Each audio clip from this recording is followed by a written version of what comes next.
आज हमने बंगाल में भारतीय जनता पार्टी की जीत और मुख्यमंत्री शुभेंदु अधिकारी के काम पर एक डॉक्यूमेंट्री आपके लिए बनाई है।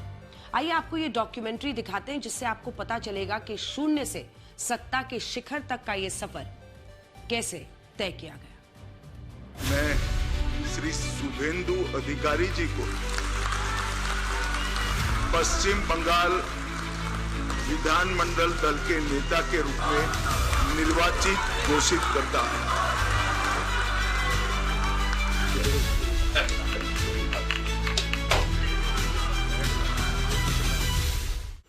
बंगाल में हुए उलटफेर के पीछे एक और कहानी है और इस कहानी के सबसे बड़े किरदार हैं शुभेंदु अधिकारी।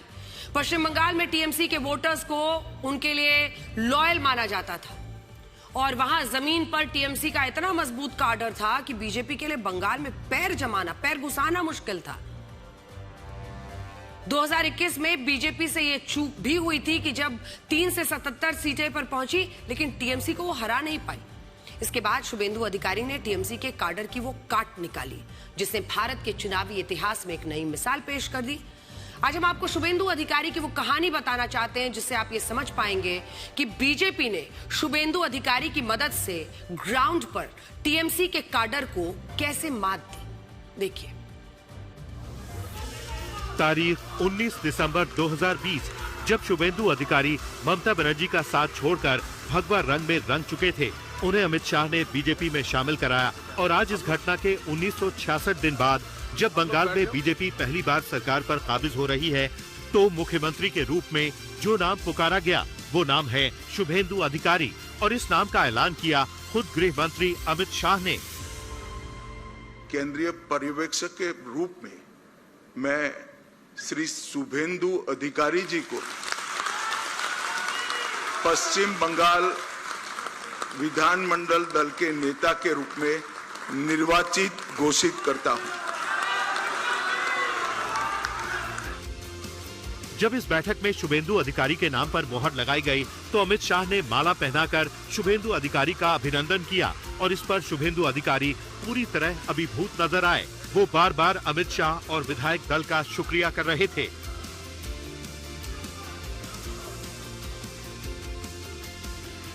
आज बंगाल में वो हो गया जो आजादी के बाद से बीजेपी और जनसंघ के न जाने कितने नेताओं का सपना था।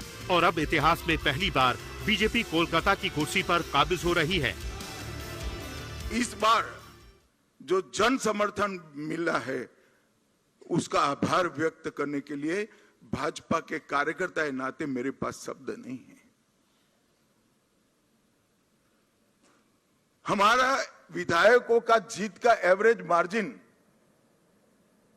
28,000 है। 28,000 वोट से हम सब जीते हैं। एवरेज निकाल देता हूं। और 3 से 77, 77 से 203 की 207 की जो यात्रा हुई है, वो अभूतपूर्व है। 23 प्रशासनिक जिलों में से 9 जिले ऐसे हैं जहां दीदी का खाता भी नहीं खुला है। सुपड़ा साफ हो गया। मैंने ऐसा प्रचंड जनादेश देखा नहीं है। सरकार परफॉर्म करती है तब तो मिलता है, मगर जहां ऑपोजिशन में है, विरोधी दल के नेता को बोलने का कोई मौका नहीं दिया जाता है, जनता की भावनाओं को उजागर करने का मौका नहीं दिया जाता है, वहां पर 9 जिलों में शून्य सत्ताधारी दल का। एक केवल और केवल ईश्वर और बंगाल की जनता की कृपा है। विधानसभा चुनावों में बीजेपी ने ममता बनर्जी की पार्टी को भले ही पहली बार हराया हो, लेकिन शुभेंदु अधिकारी एक ऐसा नाम है जिसने ममता बनर्जी को व्यक्तिगत तौर पर लगातार 2 बार शिकस्त दी और आज बंगाल की कुर्सी उनके नाम लिखी जा चुकी है। दशकों तक अपराजेय माने जाने वाली ममता बनर्जी की तृणमूल कांग्रेस का सत्ता से बाहर होना किसी करिश्मे से कम नहीं है। सिर्फ एक शख्स ने टीएमसी के कैडर को छिन्न भिन्न कर दिया, शुभेंदु अधिकारी, जो कभी टीएमसी के संगठन पर सबसे गहरी पकड़ रखते थे। उन्होंने उसी संगठन की ईंट से ईंट बजा दी। मोदी जी को प्रति आभार प्रकट करता हूं, राष्ट्रीय अध्यक्ष के प्रति आभार प्रकट करता हूं, अमित शाह जी के प्रति आभार प्रकट करता हूं। प्रधानमंत्री जी का आशीर्वाद लेते हुए विधायक दल का निर्वाचित हुआ हूँ। सब विधायक का समर्थन हुआ। बीजेपी में डेमोक्रेसी है, सब विधायक लोग ने चुना। संगठन को लेकर, जनता को लेकर जो कमिटमेंट भारतीय जनता पार्टी ने किया है चुनाव के दौरान, वो पूरा करने का काम करेंगे। शुभेंदु जानते थे कि टीएमसी की ताकत उसका बूथ लेवल कैडर है। उन्होंने टीएमसी छोड़ रहे कार्यकर्ताओं को ये भरोसा दिलाया कि बीजेपी उनके साथ खड़ी है, जिससे कार्यकर्ताओं के मन में दीदी का खौफ खत्म हो गया। शुभेंदु ने इस चुनाव को सिर्फ विकास पर नहीं बल्कि भ्रष्टाचार और अस्मिता पर केंद्रित कर दिया। उन्होंने जमीनी स्तर पर यह संदेश पहुंचाया कि तृणमूल अब वो पुरानी पार्टी नहीं रही जो आम लोगों के लिए लड़ती थी। शुभेंदु अधिकारी की सबसे बड़ी सफलता ये थी कि उन्होंने ममता बनर्जी के अजय होने के नैरेटिव को खत्म किया। उन्होंने टीएमसी के कैडर को ये महसूस कराया कि जहाज डूब रहा है और फिर उन्हें बीजेपी के रूप में एक सुरक्षित विकल्प दिया। पश्चिम बंगाल की राजनीति के केंद्र में आज एक ऐसा सवाल है जिसका जवाब आंकड़ों में छिपा है। आखिर कैसे शून्य से शिखर तक का सफर बीजेपी ने महज 1 दशक में तय कर लिया। बीजेपी को पहली बार खाता खोलने के लिए 36 सालों का इंतजार करना पड़ा। साल 1980 में बीजेपी की स्थापना से लेकर साल 2016 तक बीजेपी को खाता खोलने के लिए बहुत संघर्ष करना पड़ा, लेकिन असली खेल शुरू हुआ 2014 के बाद और अगले 10 सालों में बीजेपी ने वो कर दिखाया जो एक वक्त पर नामुमकिन लगता था। आज बंगाल में बीजेपी 2/3 बहुमत के साथ सरकार बना रही है।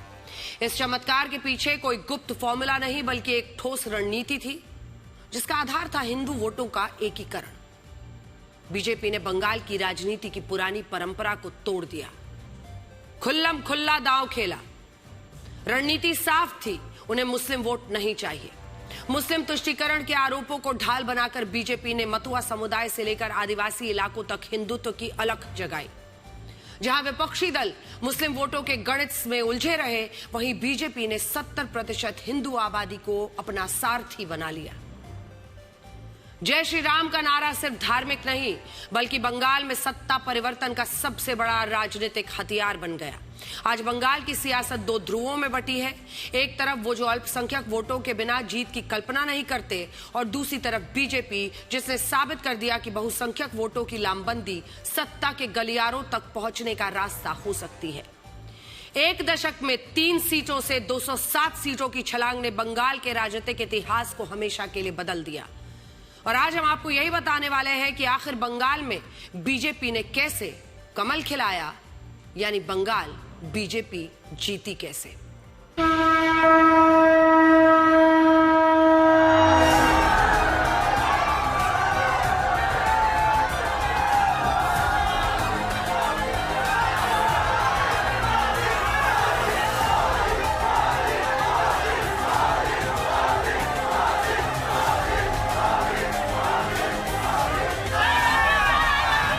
असम के बाद पश्चिम बंगाल भारत का दूसरा ऐसा राज्य है जहां 27% से ज्यादा मुस्लिम आबादी होने के बाद भी बीजेपी ने प्रचंड बहुमत हासिल किया। ये इसलिए हो पाया क्योंकि इस बार पश्चिम बंगाल में काउंटर कंसोलिडेशन हुआ। हर बार मुसलमान अपना एक मुश्त वोट टीएमसी को देते थे, लेकिन इस बार बड़ी संख्या में हिंदुओं ने भी अपना एक मुश्त वोट बीजेपी को दिया।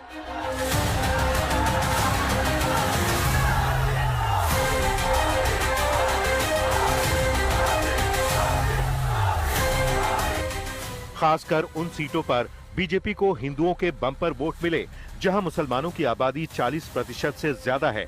ऐसी 62 सीटों में से 18 सीटों पर बीजेपी की शानदार जीत हुई। उसे 15 सीटों का फायदा हुआ, जबकि टीएमसी को इन्हीं मुस्लिम फैक्टर वाले इलाकों में 20 सीटों का नुकसान हुआ। ये बदलाव सिर्फ एक दिन, एक महीने या एक साल में नहीं आया और ऐसा भी नहीं है कि सिर्फ बीजेपी ने खुद हिंदुत्व का ये लॉन्च पैड तैयार किया। बंगाल की धरती पर अगर कमल खिला तो इसके लिए ममता बनर्जी ने खुद बीजेपी को जमीन तैयार करके दी। टीएमसी ने मुसलमानों पर जितनी ममता दिखाई उतने ही हिंदू बीजेपी के साथ एकजुट होते गए और इसकी पहली नींव साल 2016 में यानी आज से 10 साल पहले रखी गई थी। साल 2016 का बंगाल सांप्रदायिक राजनीति के दलदल में बुरी तरह धंस चुका था। चारों तरफ एक ही सवाल था कि मुसलमानों पर सरकार की इतनी ममता क्यों है।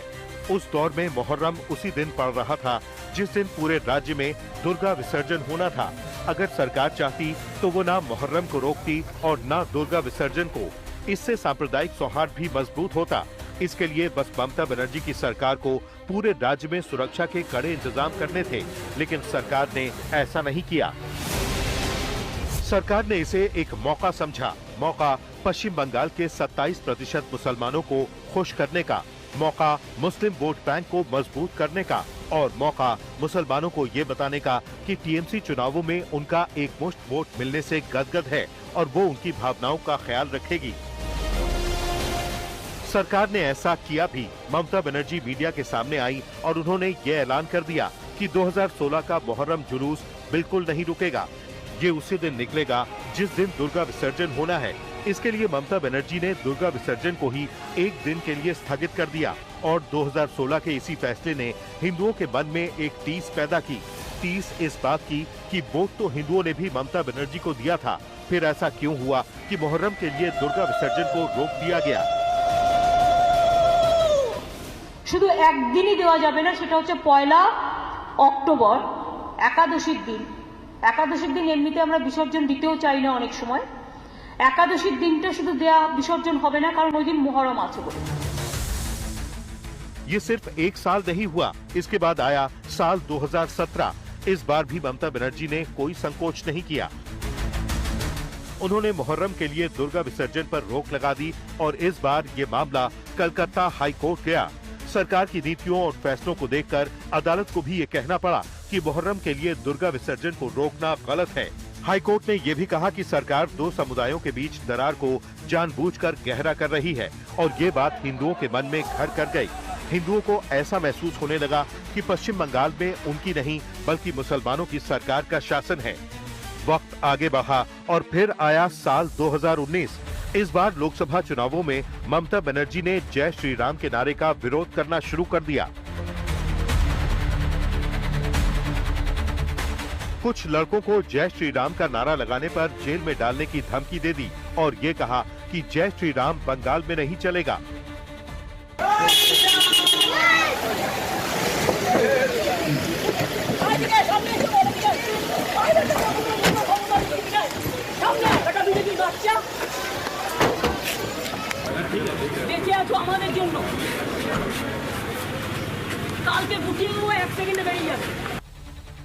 इस बार भी ममता बनर्जी ने बीजेपी की जमीन तैयार की और प्रधानमंत्री मोदी ने अपनी रैलियों में इसे एक बड़ा मुद्दा बना लिया। बंगाल की जनता को याद है कि गाड़ी से उतरकर आपने कितने लोगों को डांटा फटकारा और पुलिस को कह रहे थे पकड़ो जेल में डाल दो।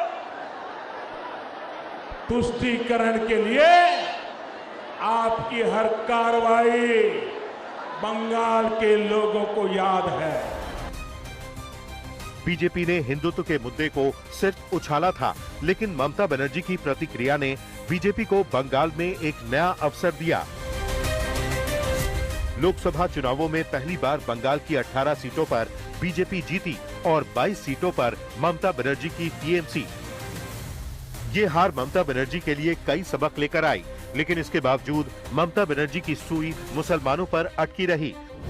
उन्हें लगा कि वो मुसलमानों के कम वोट मिलने से हारी और इसी के बाद उन्होंने ये बयान दिया कि वो मुस्लिम तुष्टीकरण की राजनीति करती रहेंगी, फिर चाहे दूध देने वाली गाय की तरह मुसलमान भी उन्हें लात मार दे। इस बयान ने एक बार फिर बंगाल के हिंदुओं को असहज किया और फिर से हिंदुओं को लगने लगा कि टीएमसी उनकी नहीं मुसलमानों की पार्टी है।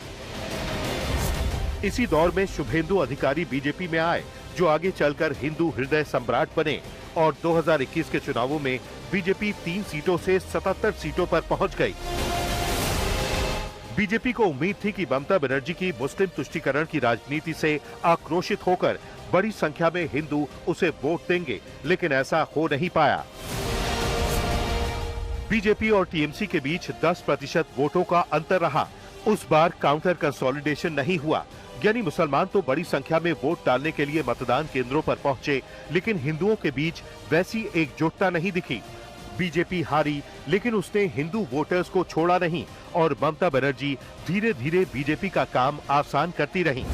इसी साल चुनावों से पहले ममता बनर्जी ने अपना आखिरी बजट पेश किया, जिसमें अल्पसंख्यक और मदरसों के लिए 5,714 करोड़ रुपए दिए, जबकि उद्योगों के लिए सिर्फ 1,484 करोड़ रुपए, आईटी और इलेक्ट्रॉनिक्स के लिए सिर्फ 217 करोड़ रुपए और कानून से जुड़े मामलों के लिए 23 करोड़ रुपए ही दिए गए। इस बजट से ममता बनर्जी मुसलमानों को साधना चाहती थीं और उनकी प्राथमिकता स्पष्ट थी, लेकिन इस बार बंगाल के हिंदू भी ये सब देख रहे थे। आरएसएस और बीजेपी के कार्यकर्ता हर बूथ पर हिंदुओं के घर घर पहुंचे और इस बजट के बारे में लोगों को बताया। जिस तरह बांग्लादेश में अल्पसंख्यक हिंदुओं के खिलाफ हिंसा हुई, उसे भी बीजेपी ने बड़ा मुद्दा बनाया। इससे हिंदू समुदाय एकजुट हुआ और उसके मन में ये भावना पैदा हुई कि अगर ममता बनर्जी को उन्होंने नहीं हटाया तो अभी बांग्लादेश में ये हो रहा है, लेकिन आगे बंगाल में भी हो सकता है।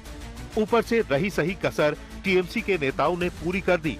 लोकसभा सांसद सायोनी घोष ने कहा कि उनकी पार्टी के इतने बुरे दिन नहीं आए हैं कि जय श्री राम के नारे पर वोट मांगना पड़े, लेकिन यही सायोनी घोष अपनी चुनावी रैलियों में काबा और मदीना के गाने गाती रहीं और यही से हुआ काउंटर कंसोलिडेशन। दयाल मुर्शिद जार सखा तार किशोर भावना, मुर्शिद जार सखा तार किशोर भावना, আমার হৃদয় মাঝে কাবা নয়নে মদিনা, আমার হৃদয় মাঝে কাবা নয়নে মদিনা। अब बंगाल भगवा मैं हो चुका है और जो शुभेंदु अधिकारी ये कहते थे कि ममता बनर्जी की मुस्लिम तुष्टीकरण की राजनीति बंगाल को तोड़ देगी, वही शुभेंदु अधिकारी अब अपने राज तिलक की तैयारी कर रहे हैं और कल उनका शपथ ग्रहण होना है। ब्यूरो रिपोर्ट, आज तक।